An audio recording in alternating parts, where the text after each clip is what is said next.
regarding the curve where you change the order, Mhm. it appears that even though we've changed the order, it's still ordered from, let's say, 5 to 9 when it's exported. Are we looking at this wrong? This will change the ordering, so you might need to study the points. Let me get rid of some things. Let me get rid of the the patch.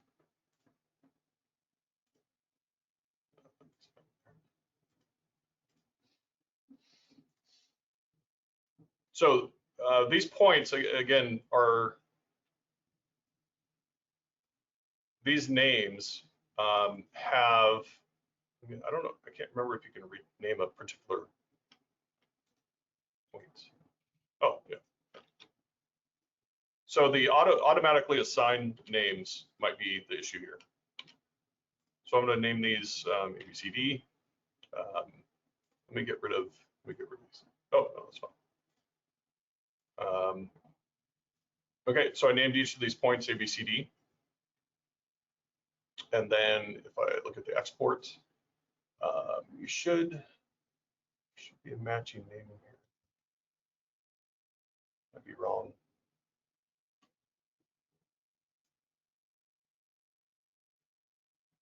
I thought the names would be in here. Maybe it's well. Let me change the density down to something smaller. Export. So these are our single points. Here's our curve. Point 1, 2, 3, 4. Let's find some different values here. Okay, so this value here. So 399, and then the end of it is 381. So if I go back here, click this, flip it, go back to here, those should have changed. So now we have 399 down here at the end and 381. So that changed the order of these points for that curve. So it flipped the order of them and how they're exported. So it definitely did that. These guys very likely followed suit there. So hopefully that answers that specific question. And now that you have this curve and set of semi-landmarks that you care about, is there a way to make a default set of semi-landmarks for specific curves on multiple scans? Yeah, you can do.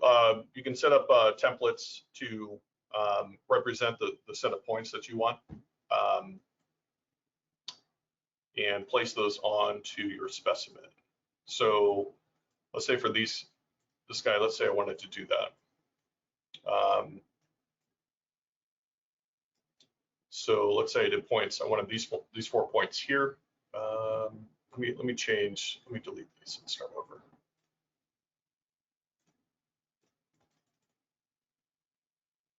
So when setting up your template, you want to do it kind of in a particular way. I mean, you'll have to try it a few times.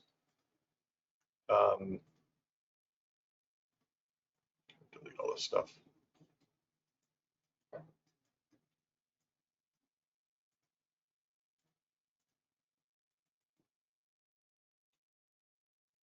Okay. So I'm going to create my template from this guy here. And you kind of want to cover, so the way the template works, there's a couple of different ways you can set up your template. You know, in the main principle is that you're just collecting a set of the landmark points that you want to put onto your specimen. And then another way to think of it is I want to put a minimum set onto my specimen and then have it sort of predict where all the others are going. So if you're doing hundreds of points, you might want to place just say 5 points and then have it predict where the other 95 points go. So a way to do that is you kind of want to cover the boundary extents of your specimen. So I want to put a point here, I'll put a point here, and a point here, and four minimum of 4 to 5 points is a good starting point. I'm going to put a point up here. It's not a great place to put a landmark point. It's kind of a featureless area, but nonetheless, I'll put one up there. because I don't know anything about these shells. So now I've got 4 points. See how they're kind of in a plane? I don't necessarily want them to be in a plane. Kind of want them spread around on the surface, or kind of spread around on the extents of your object. Then for fun, let's put a curve here, and let's do another curve here.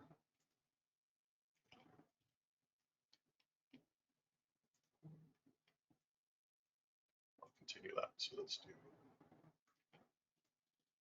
that. And let's do another curve on this edge down here. So let's do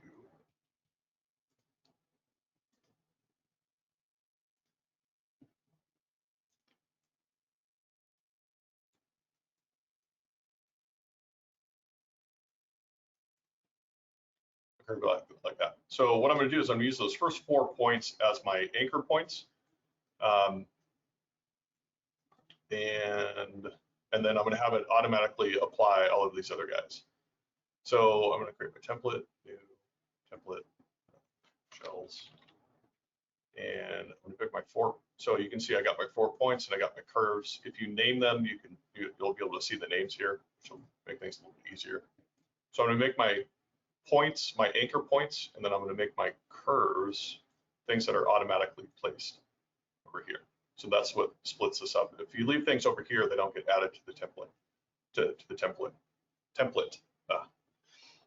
Yeah, you need at least 3 points to start the process, because what it ends up doing is it creates a thin plate spline warp to then warp the other points.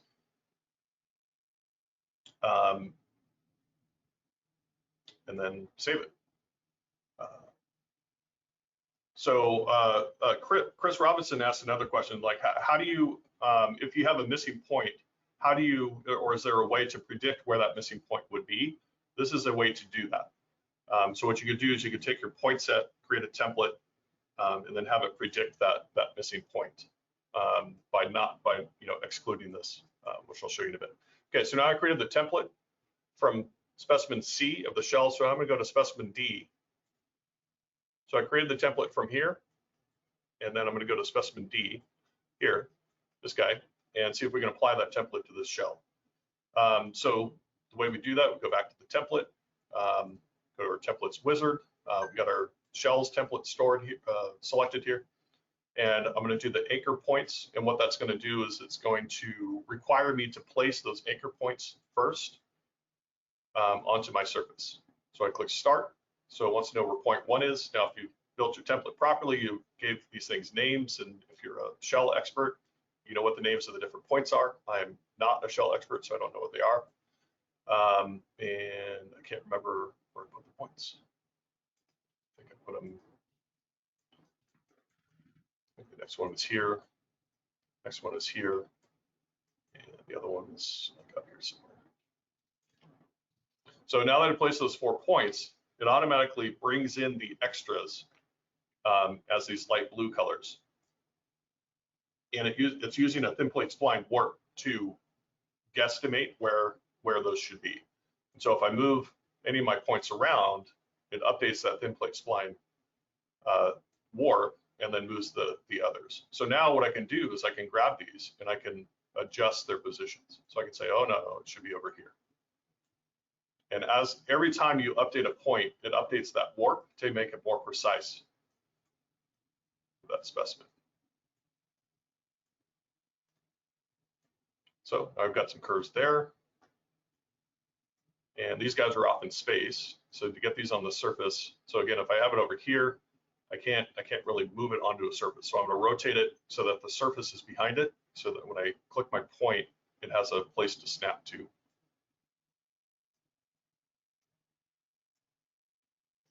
And there you go. Now I got my points on there. Now, lastly, let me show you one cool thing. Let's go to the, maybe not lastly, but next step here. So let me show you this warping thing. So here I can pick two of my surfaces. So now I have two homologous sets of landmark points on my C and D specimens. So I'm going to select C, select D, and then click OK, and that creates a warp between them. So now what it's doing is it's matching up those homologous sets and creating a thin spline warp between the two surfaces. And then you can move this little slider. And so this is, when you're 100% on this side, it's using the landmark point position from the A specimen. And if you move it over this way, it's warping it to the B specimen. So the more points you use across the surface, the better the warping will be. There's ways to export the surfaces. This would be useful, for example, if just you're a paleontologist, let's say, and you're analyzing a dinosaur and you're looking at vertebrae of the dinosaur and you're missing one or two of them, but you've got the others on either side. So for example, you can take that vertebra, put a bunch of points on it on one side, and then take the other one on the other side.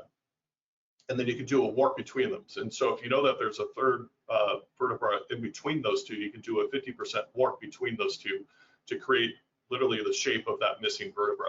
Or let's say there's two, then you can do the percentage for whatever the vertebra that are missing, and then you can get a pretty accurate representation of that as interpolated between those two missing vertebra. So that would be useful for a dinosaur or something like that, or a fossil of some kind, or in healthcare, human healthcare, the same kind of thing could be useful for a patient undergoing spine surgery. Let's say you're trying to make a 3D printed prosthetic to go into a damaged vertebra, spot.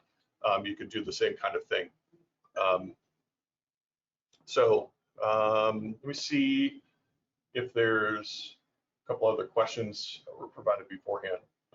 So someone wanted to see some examples on human data, which we do have some scans.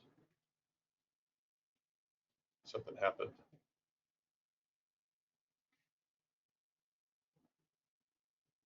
Okay.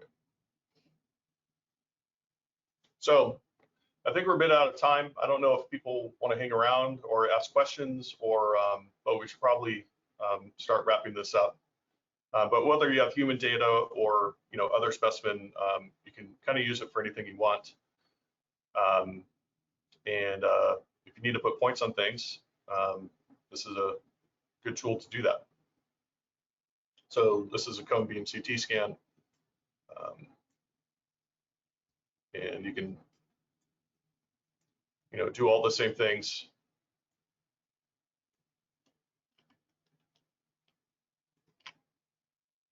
That we just went through. Let's maybe stop there and see if people have more questions or ideas or anything. And hopefully this has been helpful for everybody. Maybe we'll do this more if people have more questions. And if any more